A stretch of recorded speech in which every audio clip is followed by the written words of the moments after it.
Qeerroo UK, qarree UK, qeerroo UK. Qeerroo UK, qarree UK, jaarsa UK gaafa jedhani. Ila habashaan akkana godhatti laa. Qarree fi qeerroo Oromoo kan UK keessa jiru gaafa argitu jechuudha habashaan. Hin beeytanii mire isinitti himu ijoollee UK keessa jirtan ni beeytan jechuudha. Ni beeytan. Waan isinitti himuu miti kun. Qeerroo fi qarree UK baguma guyyaan keessan isinii deebi'e guyyaa walitti dhufanii wal keessa shaashaa jedhan. Guyyaa habashaa miila takkaan dhaaban santu ga'e. Guyyaa habashaattu ga'e. Welcome. Baga walitti deebine. Baguma walitti deebine qeerroo fi qarree UK keessa jirtan. Welcome. Ana haa dhufu. Hundi keessanuu baga nagaan dhuftani. Guyyaan itti muddan santu ga'e. Wanni isin beekamtuun qeerroo UK keessa jirtu qarree UK keessa jirtu gootummaadhaan beekamti. Kana namni haalu hin jiru jechuudha. Ijoollee Taaddasaa Birruutu as jira jechuudha UK keessa. Ijoollee Waaqoo Guututu UK keessa jira jechuudha. Ijoollee Jaarraa Abbaa Gadaatu UK keessa jira jechuudha. Kanaaf habashaa yeroo dhageettu waa isaanii dhageettu. Ni hollatti. Qeerroo fi qarree UK gaafa jedhani ni hollatti. Abdii asii miti bara. Ta UK keessa jirtu miti bara. Ta USA keessa jirtu miti. Ta Europe jirtu miti bara. Ta bakka hunda jirtu jechuudha. Welcome. Seenaa. Suuta waraaba malee imbooraa laynike. Gurraacha Afrikaa. Maxxansanii jiranii namni baay'een argee jira jechuudha. Shukriinis maxxansee jiraan argitanii jirtanii jechuudha. Hiriirri balaaleffannaa sirna nafxanyaa ka ijoollee kichuu lafaa dhuftu ijoollee daa'ima lafaa dhuftu addabaabaa irratti ajjeesuu mormu kanama kenna hidhaa keessatti dararamaa jiru kamanni murtii gadhiisee butamee dhabama ta'e ka mormu hiriirri guddaaniin hiriirri jabaan tokko qophaa'ee jechuudha boru Londanitti jechuudha. Jarana Jawaartu Jawweetu Baqqeetu Hamzaa Booranaa gammachuu ayyaanaa fa'aatu mana hidhaa jira dhabamsiifamaa jira namni kenna jechuudha. Yeroo rafnutu hin jirre sababa koronaa vaayirasiitiif jecha hanga har'aan tanaa osoo garaan nama gubate osoo hirrinni nama didu osoo achitti Jawaar mana hidhaa keessatti achitti ilaaluun namatti ulfaatu akkasumatti dirqiidhaan waan dirqama nama ta'eef ji'a haganaa hagammaa kana mana turee jira namni martinu jechuudha akkuma isin hundi keessan beeytanii amma garuu carraan argamee hiriira ba'uudhaaf carraan argamee jechuudha UK keessatti carraan argamee jira jechuudha. Carraa kanaan ammootuyyuu ijoolleen aqlii qabdu dandeettii qabdu hiriira san hayyamsiiftee jirti jechuudha. Hedduu takka isaan galateeffachuu barbaachisa. Maqaa yaamuunis yoo barbaachisee nama hedduudha waan ta'eef malee maqaallee yaamne ittiin galateeffachuun hin danda'ama. Garuu ammoo amma yeroo galataati miti yeroo ummataaf hojjetanii yeroo ati akkas angaras ankana waliin jedhan sanillee miti wanti deddeemtu akkuma deddeemtutti haaftu akkuma deddeemtutti dhiisaa ka biltsiginnaa ta'es ka maal ta'es kaanis garuu yeroon sagalee ummata kennaa ta'an Jawaariin fa'aaf ta'an Baqqalaa Garbaa fa'aaf ta'an gammachuu ayyaanaa fa'aaf ta'an yeroon sagalee ta'uuf hin danda'amu ammaa jechuudha. Yeroo addunyaan akkanatti abiyyiin akka nama qurxummii qabuutitti sibiila kokkee dabarsitee keessa ol harkisaa jirtu kana yeroon ummataaf sagalee ta'an jechuudha. Yeroon Oromoodhaaf sagalee ta'an jechuudha. Yeroon ijoolleen kichuun osoo kanatti kutamaa jirtu yeroon manatti hafan amma hafee jira jechuudha. Ni dalagatta yeroo chaansii argattetti deebitee dalagattis deebi'uun ni danda'ama jechuudha. Warri dalagaa jirtanis guyyaa takka guyyaa lamaa kana saba keessaniif ummata keessaniif ka qabsaa'ee lubbuu fi kennee mana hidhaa keessatti dararamaa jiruyyuu waan jiruuf sagalee ta'uufiin ammoo yoo biyya alaa kana keessatti sagalee ta'uufiin ka ulfaatu taate sheemiidha qaanyiidha salphinna du'a jechuudha.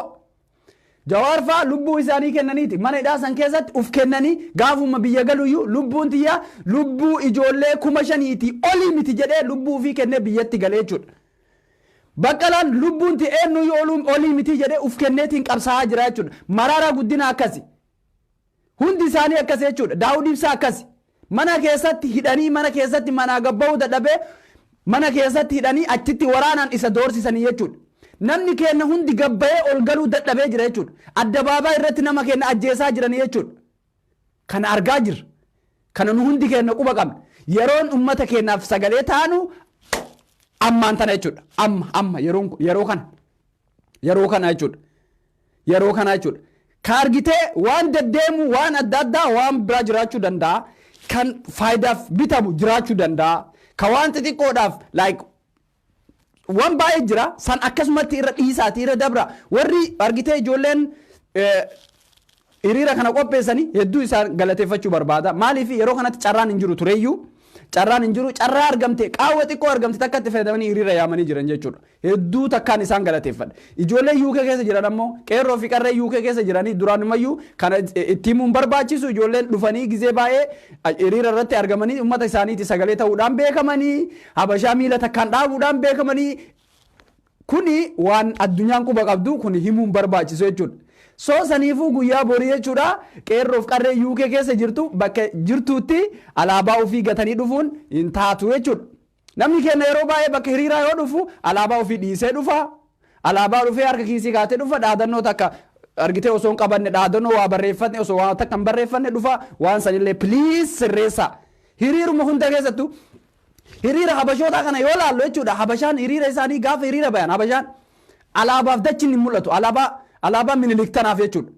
Kenna bareedduu alaabaa addunyaan jaalatu bareedduu tana mana dhiisnee dhaadannoo dhiisnee sagalee qofa argitee sagalee qofa dhageessisuuf achitti argamuun sun xiqqoo isii wanni jechuudha xiqqoo isiin ta'u jechuudha. Saniifu ijoolleen UK keessa jirtan wayita dhuftan alaabaa teessan qabadhaa koottaa yeroo dhuftan jechuudha. Yeroo dhuftan alaabaa teessan qabadhaa koottaa yeroo dhuftan dhaadannoo teessan qabadhaati koottaa.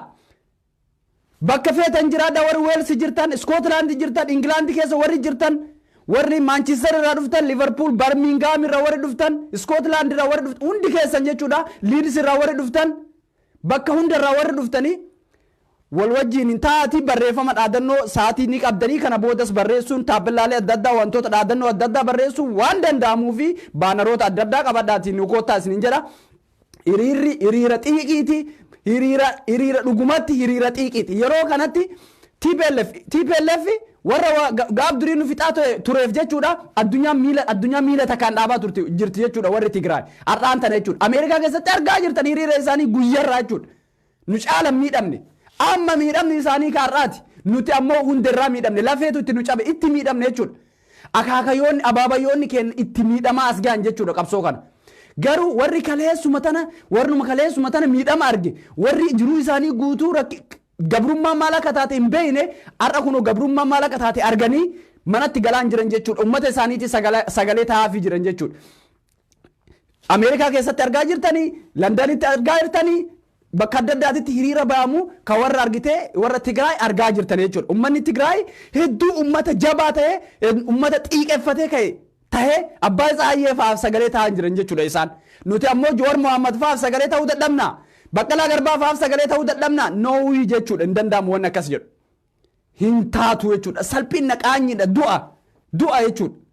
Soo saniifuu bakka jirru baanaroota irra caalatti baanaroota qabadhaati koottaa waraqaalee dhaadannoo qabadhaati koottaa alaabaa teessan dhiiftanii dhufinaa guyyaa boru osoo UK keessa jirtu osoo biyya kana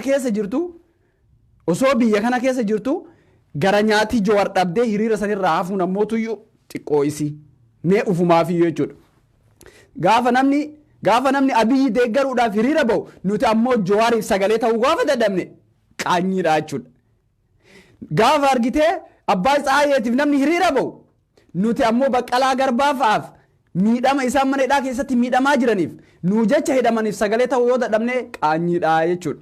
Soo saniifuu ijoollee teenya bakka biyya kana keessa jirtanii warri chaansii biyya biraa chaansii akka UK kana chaansii hiriira ba'u warri argattan warri Jaarman jirtan warri Faransi jirtan warri Itaalii jirtan warri Norway jirtan warri Holland Belgium warri jirtan warri USA Amerikaa Minnesota Australia warri jirtan please yeroon itti muddan ammaa jechuudha yeroon hiriira bayan ammaa jechuudha yeroo Itoophiyaa irratti addunyaan guutuun ija isii deeffattee kana jechuudha yeroo kana chaansii guddaadha jechuudha yeroo kana jechuudha yeroo gabroonfataan ifaan ifatti bahee nama kenna addabaabaa irratti ajjeesu kana jechuudha yeroo kana yoo sagaleen taaneef nama kenna maaliif biyya alaa kana keessa silaayu wannummaan biyya alaa warri biyya alaa keessa jiru wanni inni hojjetu waa tokko waa lama baay'ina agarsuundaan qabu jechuudha hojii warra biyya alaa jiru tokkoffaa irratti OMN ni gargaarudha warri biyya alaa jiru jechuudha tokkoffaa irratti OMN ni gargaaru lammaffaa irratti ummata isaati sagalee ta'u hiriira ba'e jechuudha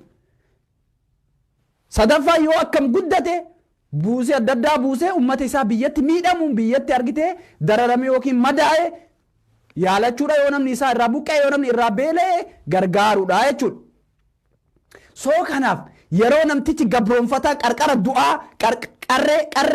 qarree garagaluudhaaf qarree gubbaa jiru kanatti yoo nuti karaaf nu taate yoo nuti kamanatti deebinu taate salphina qaanyiidha jechuudha yeroo abiyyi gara itti deemu wallaalee akira faranjii abaaruu fi ameerikaa abaaruu deebi'e kana yoo nuti kamanatti deebinu taate qaanyiidha jechuudha yeroo abiyyi filannoo wayitu filannoon kijibaa hin danda'amu addunyaan jetteeni inni gara deemu wallaalee dhaabate kana yoo nuti sagaleen taaneef jechuudha qaanyii kennaa jechuudha soo saniifu ammaan tana yeroo kanatti yeroo addunyaan guutuun ija gara Itoophiyaa deebifte kanatti sagalee ummata kennaa ta'uun gabroonfataa saaxiluun Abiy Ahmad ka inni ifaan ifatti ol baasee nama ajjeesaa jiru mormuun ka inni dubartii dararaa jiru mormuun ka nama kenna addabaabaa irratti ajjeesu mormuun ka mana hidhaa keessatti nama dararaa jiru mormuun yeroon isaa amma jechuudha amma yeroon isaa amma jechuudha soo saniifu bakka jirrutti jechuudha hiriirri guyyarraa guyyatti bakka adda addaatitti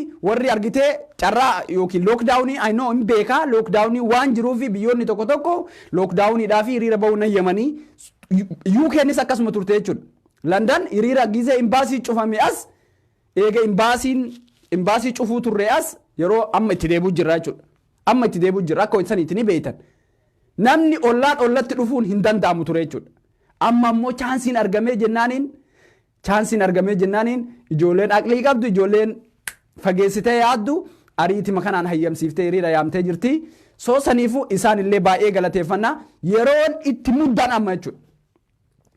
itti muddan amma jechuudha bashannanaa miti waan taphaati miti waan kolfaati miti waan faayidaa namni keessa argatu miti wallaahi namaa du'aa jira biyya keessatti jechuudha namaatu dararamaa jira jechuudha dubartii haadha ijoollee daa'ima duudatti baattee deemtu kootu bilxiginnaa deeggari kootu hiriira bayi kootu ampuulii jedhaniitiin dubartii ulfaatii fi dubartii argitee daa'ima gara duudatti baatteetiin deemtu gayyaasanii dirqiidhaan uleen gayyaasanii kanarra oofaa jiran jechuudha badhaadhina deeggari bilxiginnaa deeggari abiyyiin deeggari jedhaniin jechuudha mootummaa akkanaatu biyya qabate jechuudha mootummaa gaangistara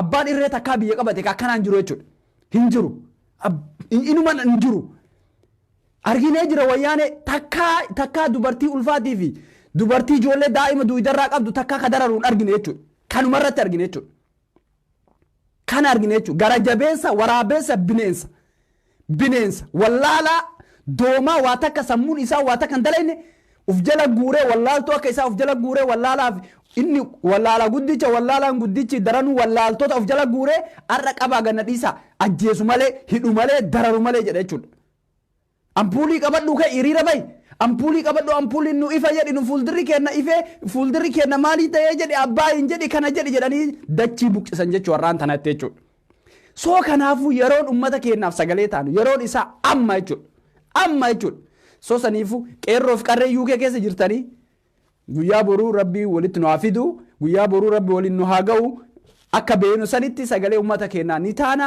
wanti karaan boodallee carraan akkana argamee jennaan hin jechuudha itti fufaa adeemsi kun itti fufaa jechuudha soo kanaafuu ijoollee UK keessa jirtan fageenya feetan irra jiraadha hadaraa jooriin sammuu keessan keessatti yaadadha haqa dhabuu Haacaaluu Hundeessaa yaadadha sammuu keessan keessatti jechuudha akka itti Haacaaluu zulmiidhaan itti ajjeesan sammuu keessan keessa yaadadha akka itti dharaan Joor Muhammad mana hidhaa keessatti dararaa jiran yaadadha akka itti dharaan Baqqalaa Garbaa mana hidhaa keessatti ukkaamsaa jiran yaadadha obboleeyyan keenya har'a mana hidhaa keessatti dararaa hagam ga'utu isaanirra jira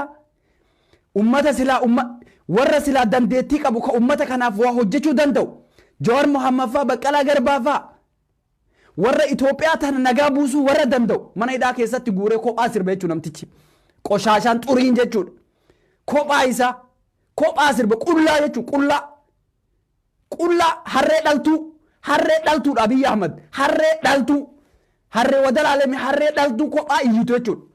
Abiy Ahmed jechuun wallaaltuu gadhee sodaattuu Jowaar Mohaammed fa'aa mana hidhaa keessatti uggurtee Baqqalaa Garbaa fa'aa mana hidhaa keessatti uggurtee filannoo na mo'ataniif cinqaa filannoo na mo'ataniif olii gad fiiduu jechuudha. Harree dhaltuudha. Harree najisa soosaniifu adaraa warri UK keessa jirtanii namicha zaalima ummata keenya buqqisaa dararaa hidhaa jiru kanaaf qorichi isaa biyya faranjii kana keessatti haga danda'ani hojii ummanni biyya alaa jiru kun hojjateeni bara kagoo mallaqa duraan itti kennan irraa dhaabaniin jechuudha. Ka filannoo akka fedhanitti isaan filannoo akka fedhanitti mo'adhee guyyaa lama guyyaa sadi akkana goggodheetiin mo'adhee jira harka 95 harka 97 yookiin 96 80 wayiin fa'a mo'adhe jechuu isaa hedduu akka harkatti qaban ka godhe ijoollee biyya alaa kana jirtu jechuudha. Warra hojjechuu jira warra sammuun isaanii bilchaataa jechuudha. Warra sammuun isaanii bilchaataadha. Iskeel gabbisaa fa'a seenaa jimjimoo fa'a rabbiin fayyaa isitti haa kennu jechuudha. Ittaana haftee fa'a hojii isaaniiti jechuudha. Hojii isaan biyya alaa kana ta'anii Dr. Heenok Gabbisaa fa'a jechuudha. Hojii isaan hojjetaa jiraniin hojii keessan ittiin boona keessumaa rabbiin fayyaa isitti haa kennu mucattiisan jechuudha. Dhuguma isiin goota dhuguma isiin aqarratti dhaabatte jechuudha. Dhugumaan dhiirummaa qabdi. Dhiirummaan dhiira ta'uu qofaa miti. Dhiirummaan akkanatti ummata isaatiif hojjechuudha jechuudha. Dhiirummaan akkasi. Soosaniifu warri biyya alaa kana keessattuu warri UK keessa jirtanii hiriira guyyaa boorii guyyaa argitee xiiqiitii guyyaa ummata ofii bira dhaabbatanii guyyaa ummata isaatiif sagalee ta'anii guyyaa ijoollee teenna argitee addababaa irratti baasanii ajjeesaniif sagalee ta'anii jechuudha. Guyyaa akkasiiti. Soosaniifu haga dandeettaniin baanara keessan dhaadannoolee keessan qabadhaatii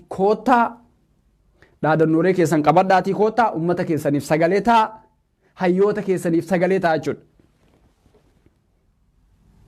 Argaa jirra ajjeechaa buqqa'iinsa wallaggaan ukkaamsanii intarneet irraa balleessanii waan isaan godhaa jiran maqaa shanee jedhu namni keenya gabbayee ol galuu dadhabe jechuudha. Maqaa shanee jedhu itti moggaasanii maqaa kijibaa gadheen maqaa shanee jedhu moggaaste jechuudha. Namni keenya gabbayee ol galuu dadhabe jechuudha. Namni keenya ka gabbayee ka nagaan gabbayee manatti nagaan ol deebuu dadhabe jechuudha. Maqaan maqaa shaneeti. Kasin moggaasan maqaa shaneeti. Kasin moggaasan junta TPLF akkaataa ittiin itti nama balleessan jechuudha. Kana ka dhaabsisuu danda'u yoo ka ala jirullee alaa qabsaa'e yoo ka keessa jirullee keessaa qabsaa'e jechuudha. Warri biyya keessa jirus dammaquudha qaba. Ka biyya alaa jiru qofaa miti. Dhugaa walitti himuun firooman kuttu jechuudha. Warri biyya keessa jirullee dammaquudha qaba jechuudha. Dammaquudha qaba yeroon amma jechuudha. Dammaquu qaba. Warri biyya keessa jiru duraanin biyya keessa qabsoo wanni jirtu jechuudha. Amma dhugaadha dhugaa keessanis ni beeyna jechuudha. Rakkina keessanis ni beeyna. Gabroonfataan ka guyyaa guyyaan milishaa Baaleen keessatti milishaa hagana Arsii keessatti milishaa hagana Boorana keessatti milishaa hagana Jimmaan keessatti hagana leenjifne hagana waraana hagana leenjifne ka jedhu maaliifi akka ummanni sagalee ofiin dhageessifanneef ukkaamsee irra taa'uufi ka inni guyyarraa leenjisee hagana eebbisiifne jedhu kun maa inni isiniif fakkaata guyyarraa akka ummanni keenya nagaan bayee nagaan galuuf osoo hin taane ummata keenya nagaa dhooguuf reebuufi maqaa shanee itti moggaasee rifeensa kana maaliif akkana guddifte jechuuniif maana laalte jechuuniif maana laalte waraana Abiyyi malee argine ka maana laalteef nama hidhu ka maana laalteef nama ajjeesu kana maana laalteef nama dhawu maana laalte soo kana balaaleffachuun yeroon isaa ammaa jechuudha. Kana dura dhaabbachuun yeroon isaa ammaa jechuudha. Warri biyya keessa jirtus haga dandeettee wal qindeesse haga dandeettee wal ijaare bakka jirtutti. Bakka jirtanitti wal ijaara. Warri biyya alaa keessa jirtan yeroon hiriira bayan yeroon uummata isaaniitti sagalee ta'an amma jechuudha.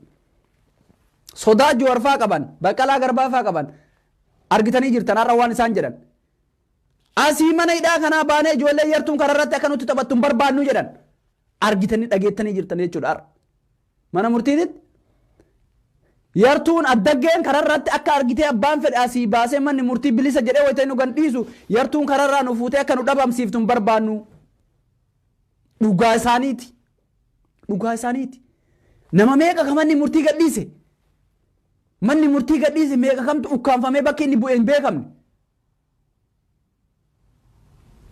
meeqa kam koloneel gammachuu ayyaana qofa miti bar mee mucaa yuunivarsiitii Jimmaa irratti ummata firii Jawaar Muhammad justice for Hacaaluu Hundeessaa waan jedhe qofaaf manni murtii bilisa jedheen achi gadhi eessa akka awwaalan meeqa halkan mana hidhaatii baasaniitiin hin ajjeesan meeqa kam halkan mana hidhaatii baasanii ajjeesan dhiisati guyyaan kun addabaabaa irratti nama ajjeesuun dhufee jira kana gabbayee Jawaar Muhammad waggaa kun aga feetan hidhaa kan inni jedhuuf kanaaf salphina kenna jechuudha kun kana ka ofirraa kaasuu dandeenyu qabsoodhaan jechuudha jabaannee tokkummaa yoo qabaanne qofa jechuudha jabaanne yoo tokkummaa qabaanne yoo jabaanne yoo akka dhiiraatti falmanne ni ka'a qawwee miti waan fedhe haa qabaatu waraanaa miti waan fedhe haa qabaatu inuma ka'a osoo akka qawwee qabaachuuti TPLF haga dheen gadda maqalee galteetti waraana mee qabdi qawwee mee qabdi gaafa Itoophiyaa bulchuu turte dhiittee waraana mee qawwee mee qabdi qawwee miti qabsooynaan inuma mo'atta fakkeenya Filisteemiin argitu akka dhagaan ofirraa dhorkitu laal Israa'elii qawwee haga funyaaniititti hidhate kana yoo jabaatanii qofa kan ofirraa dhorkuu danda'a yoo jabaatanii falmatan qofa jechuudha kana ta'uu baannaanin ufifachuu uf jibbuu bakka sammuu kan kee amansiiftee angabroomaadha jettee uf amansiiftee taa'u kana jechuudha uf jibbitee jechuudha uf amansiiftee ani gabroomaadha gaafa akkas jettee ufitti fudhatte immoo ati du'a reefaati gaafa san jechuudha ati reef gaafa ani bakka gabroomaadha an hin danda'amu namtichi kun hin kufu hin danda'amu gaafa jettee uf amansiifte ati du'aadha jechuudha ati reefa jechuudha waa takka faayidaa takka ufii uf amansiifte akkasitti gabroomaadha jettee uf gabroomsitee jirta jechuudha osoo bilisoomteellee bilisoomtu sammuun tante jechuudha garuu akka bilisoomtu uf amansiisi akka gabrummaa tana keessaa baatu uf amansiisi ni baataa jechuudha gabrummaa tana keessaa yoo qabsoote yoo falmatte jechuudha yoo falmatte Suudaaniin fakkeenya guddaa baate Oromoo fakkeenya godhattee kaate Suudaaniin wallaahi dhugaa isiniin jedhaan ijoollee Suudaanii meeqa kam hiriyyaa qaba as keessa akka Oromoo san goonaa jetti gaafa san jechuudha akka Oromoo sanitti falmannaa jettee kaate jechuudha akka Oromoo sanitti falmanna jettee Oromoon ka waggaa meeqa falmatan isaan ji'a lama falmanne ji'a lama keessatti mootummaa Umar Albashiir quma funyaanii cabsanii sibiila itti dabarsanii achi ari'an jechuudha har'a mootummaa ce'umsa nagaa mootummaa ce'umsaa dhaabbatanii nagayaaniin haga gaafa filannoon dhiyaatutti yeroon filannoo haga ga'uutitti nagaan mootummaan ce'umsaa taa'eef jechuudha ce'umsa eeggataa jiran jechuudha filannoodhaaf of qopheessan jechuudha warri kun ammoo fakkeenya Oromoo fakkeenya godhatee jechuudha Oromoo fakkeenya godhatanii jechuudha Oromoo gaabduu akkasii fakkeenya ta'uu har'a uf amansiifnee lakki hin dandeenyu gabrummaadha bakka gabroomnee jirraa hin dandeenyu bilisoomuu hin dandeenyu jennee uf amansiifnaaniin du'aadha jechuudha nuti waa takka abdii horadhu akka bakka yaadde san akka geettu jechuudha akka bilisoomtu abdii horadhu akka gabrummaa tana keessaa baatu abdii horadhu jechuudha wanti akkatti hafu hin jiru rabbiin ta'ee namni umrii isaa guutuun jiraatu jechuudha dhagaa ta'ee umrii isaa sibiila ta'ee umrii isaa guutuun jiraatu jechuudha Abiyyi Ahmad ilma namaatiin du'a saguriitti ba'e isa eeguu keessa tokko wayii dha'ee gombisa akkasuma kanumaaf waan guddaa si fakkaata ajala jira namni hin du'a dhukkubsachuu jira namni hin du'a